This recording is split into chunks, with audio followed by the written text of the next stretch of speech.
بسم الله الرحمن الرحيم الحمد لله رب العالمين وأصلي وأسلم على نبينا محمد وعلى آله وصحبه أجمعين أما بعد. Contentment and self-esteem and avoidance of unnecessary begging of people. Allah the Exalted says, and no moving living creature is there on earth, but its provision is due from Allah. That is Surah 11 verse 6. Charities for fuqara, the poor, who in Allah's cause are restricted from travel and cannot move about in their land for trade or work. The one who knows them not thinks that they are rich because of their modesty. You may know them by their mark. They do not beg of people at all. That is Surah 2 verse 273. And those who, when they spend, are neither extravagant nor niggardly, but hold a medium way between those extremes. That is Surah 25 verse 67. And I, Allah, created not the jinn and mankind except that they should worship me alone.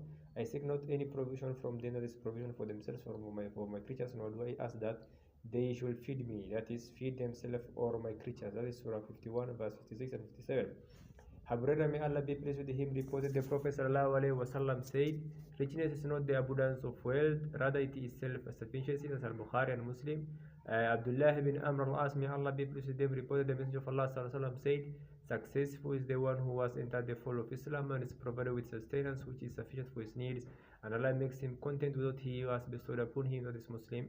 Hakim bin Hizam, may Allah be pleased with him, reported, I begged Messenger of Allah ﷺ, and he gave me. I begged him again, and he gave me. I begged him again, and he gave me, and said, O Hakim, well, this pleasant and sweet, who acquires it with a self-contentment, it becomes a source of blessing for him, but it is not blessed for him who seeks it out of greed. He is like one who goes on eating, but his hunger is not satisfied. The upper hand is better than the lower one. I said to him, Messenger of Allah, by him who sent you with the truth, I will not, after you, ask anyone for anything till I leave this world. So Bakr, may Allah be pleased with him, will summon Hakim, may Allah be pleased with him, to give his nations, but he will refuse. Then Umar radiallahu one who will call him, but he will decline. He will decline to accept anything. So Umar radiallahu who said, addressing Muslims, O Muslims, I ask you to be a testament that I offer Hakim his share of the good Allah has assigned for him, but he refuses my offer. That Hakim did not accept anything from anyone or after the death of Muhammad till he died. Al-Bukhari and Muslim. Abu Burda, may Allah be pleased with him, reported Abu Musa al-Ashari, may Allah be pleased with him, said, 6 of us accompanied Messenger of Allah ﷺ in an expedition. We had one camel with us. We rode it in turn. Our feet got injured and my nails also fell out. We wrapped up our feet in rags, and because of this, the campaign came to be known as that Urqa, the campaign of rags. Abu Burda, may Allah be pleased with him, says, Abu Musa reported this hadith but regretted having done so. He said, will that I had not mentioned it? He said so because he disliked to disclose anything concerning his deeds. As Al-Bukhari and Muslim. Armin Dakhli, may Allah bless with him, reports some beauty or prisoners of war were brought to the Messenger of Allah ﷺ and distributed them, giving some men and neglecting others. Then he was informed that those whom he had not given a ding were displeased. On this, the Messenger of Allah ﷺ praised Allah and glorified him and said, it is a fact that I give to one and overlook another. The one I ignore is dearer to me than the one I give. I give those in whose hearts I perceive anxiety, others I live with the seriousness and contentment that Allah has put in their hearts. One of them is Amr bin Taghlib. Upon this, Amr bin Taghlib said, by Allah, I shall not accept a herd of red camels in exchange of what the Prophet said about me. Al-Bukhari, the Ainam. Hakim bin Hazm, may Allah be pleased with him, reported the Prophet ﷺ said, the upper hand is better than the lower, and begging charity with those who are under your care, and the best charity is the one which is given out of surplus. And he who wishes to abstain from begging will be protected by Allah, and he who seeks self-sufficiency will be made self-sufficient by Allah. Al-Bukhari. Abu Sufyan, may Allah be pleased with him, reported the Messenger of Allah said, do not be importunate in begging. By Allah, if one of you asks me for something and I give it to him unwillingly, there is no blessing in what I give him. Muslim. Auf bin Malik al-Ishja'i, may Allah be pleased with him, reported, 7, 8 or 9 people, including myself, were with the Messenger of Allah ﷺ on an occasion when Ali ﷺ remarked, will you pledge allegiance to the Messenger of Allah as we had taken oath of allegiance shortly before? We said we had already done so, Messenger of Allah. He asked again, will you not pledge allegiance to the Messenger of Allah?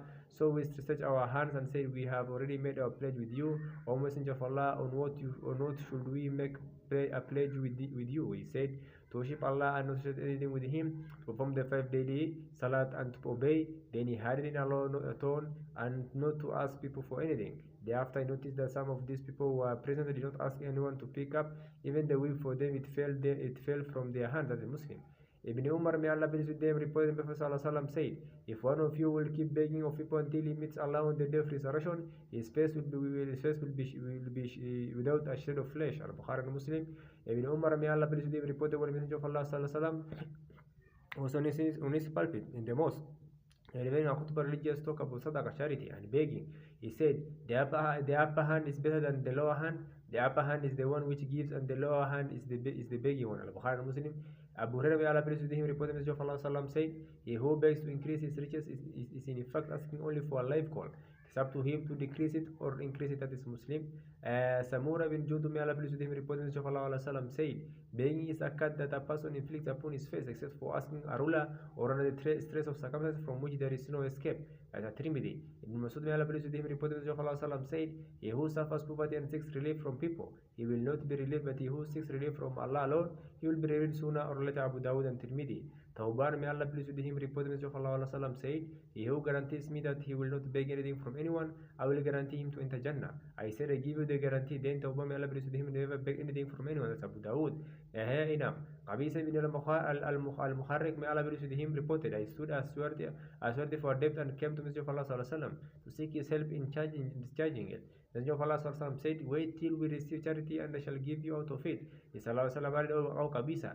Begging is not allowed except for 3 people, one who has incurred debt for assuming guarantee. For him, begging is permissible till the guarantee is discharged, and he should then refrain. A person whose property has been destroyed by a calamity is allowed to beg till he attains self-sufficiency. A person who meets with dire necessity due to hunger, provided that the 3 men of understanding from his people affirm the genuineness of his poverty. For him, begging is lawful till he attains means of his subsistence. Other than this, O Kabisa, anything received through begging is unlawful. It is respected that reviewers it unlawfully. Abraham, may Allah be with him, reported the Messenger of Allah said, a needy person is not the one who goes from door to door begging and is turned away with a morsel or two or with a debt or two, but a needy person is the one who does not have enough to live upon, and neither from his appearance it occurs that he is needy and should be given alms, nor does he himself beg anything from others. Al-Bukhari and